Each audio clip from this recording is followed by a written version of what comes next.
and welcome back to ScreenBlue.com. In this lecture, we're going to learn about arrays in Java. So what is an array first? So arrays are ordered integer index collection of any object. So basically what that means is array is kind of like a list. So if you want to store names or phone numbers, you can actually basically in programming languages store in an array. So here arrays are ordered integer index collections of any object. And arrays in Java are always in curly brackets or braces. Arrays indexing starts at 0, just like C or Ruby. So arrays have something called indexing. So if you have 4 elements in your array, so the first one starts with 0. The second one, 2, 3. So if you wanted to actually call the first one, you have to actually use array 0. So now, to explain it more clearly, you can see this diagram here. So here I've got this first array of 10. I've got this 10 element array. So the first index is 0. 1, 2, 3, 4, 5, 6, and so on. So if you want to actually call the ninth element here, okay, you actually got to call with index 8. Okay, because although you have 10 elements, the indexing starts with 0. It's the same thing in C or Ruby. Okay, so now let's look at the code here, how you can create an array. So I've got this array class, main class here. So I've got this string array here.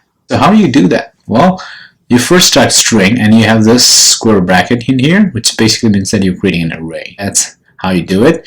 And here I've got student names, and here the student names equal new string. So I'm actually creating a string array. And here I've got John, David, Henry, Bob, Victor. I've got this array of names. So now if you want to actually create an array of integers or numbers or whatever, so you actually do int. Okay, that's your data type. Here I'm actually creating an array, integer array. So I've got int, just like you have string and this square bracket, you do int with this 2 square bracket, and you do student age, which is my array, and you do new, just like you have new string. I'm creating an integer array. So I got new int with this square bracket. That's the syntax. And in the curly braces, I've got all these elements. So now if I want to call this John, right, I do system.out.println, and I do student names and this 0 index. So when I do that, it's going to actually do John.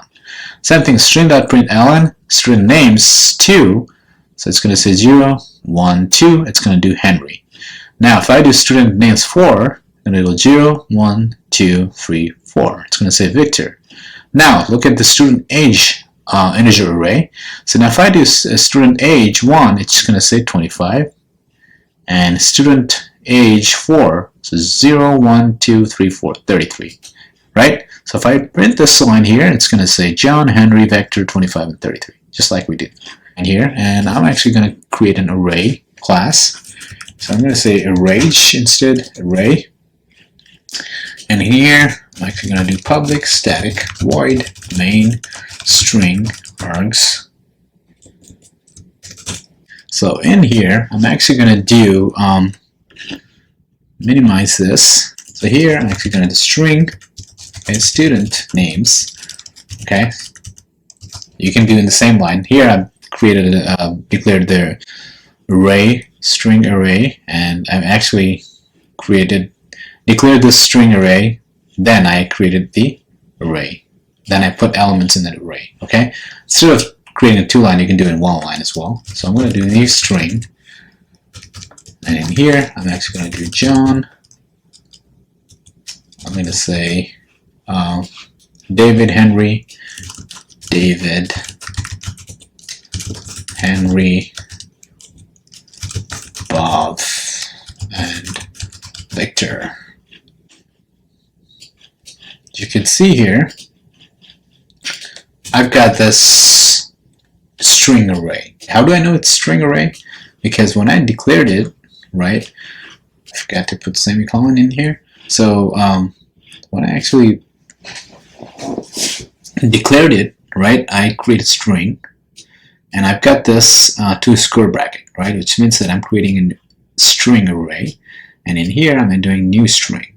Actually creating an array right? The syntax is, since it's string array, I'm going to do string, the square bracket, and whatever the name you want, and you do new string, okay, that, and you put the, what do you call your elements in that array. So another thing with the integer here, so I'm going to say student age, I'm going to say new int. So here I'm going to say 25, 32, 29, say 39, 40. Alright, so now if I wanted to print out the John, I'm going to actually do 0 because the indexing starts with 0 in array. Alright, so now okay, so if I want to actually print out Henry, so I am actually going to do 0, 1, 2, sorry, 2. If I want to do Victor, 0, 1, 2, 3, 4. So now this is for the student age. So if I do 0, it's going to do 25. And if I want to do this, 0, 1, 2, 3, 4. So if I run this, you can see here, student name 0 is John, because it's starting with 0 index. 2, 0, 1, 2, it says Henry. Student names 4, 0, 1, 2, 3, 4. It says 0, 1, 2, 3, 4. Victor. Student age 0, 25, 4, 0, 1, 2, 3, 4, 40. So now let's say if I do this, okay, student grade equals new string. See what happens.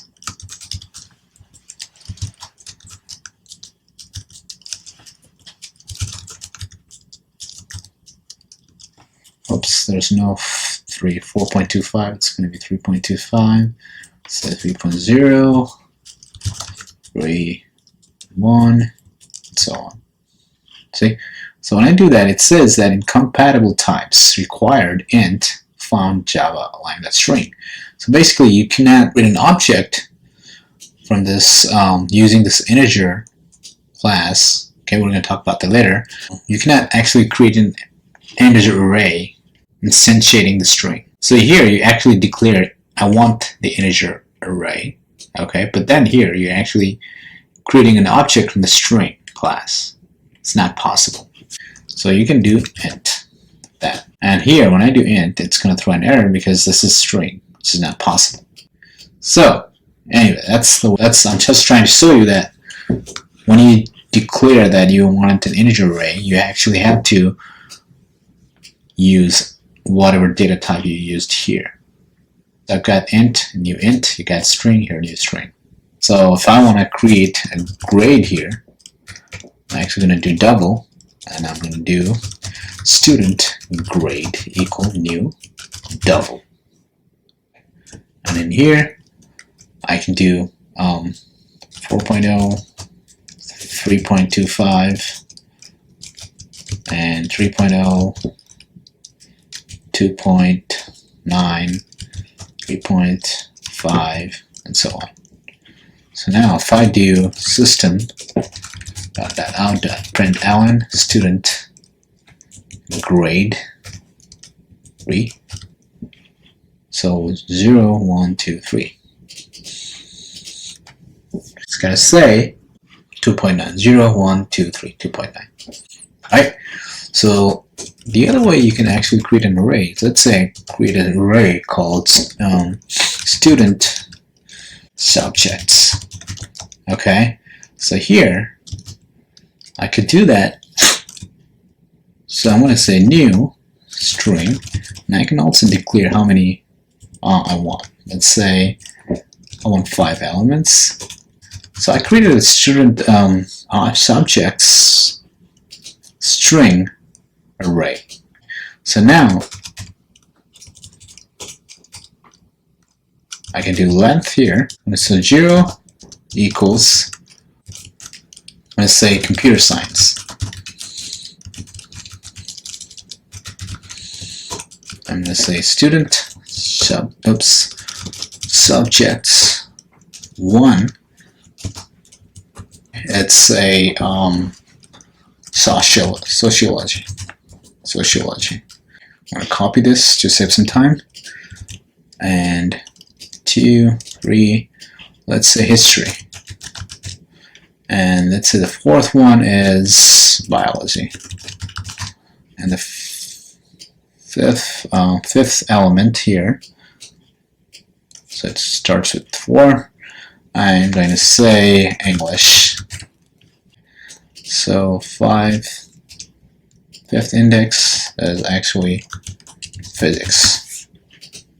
So now if I do system.out.println, I can also do student subjects and actually grade the fifth one. And let's see, it should say physics. Oops.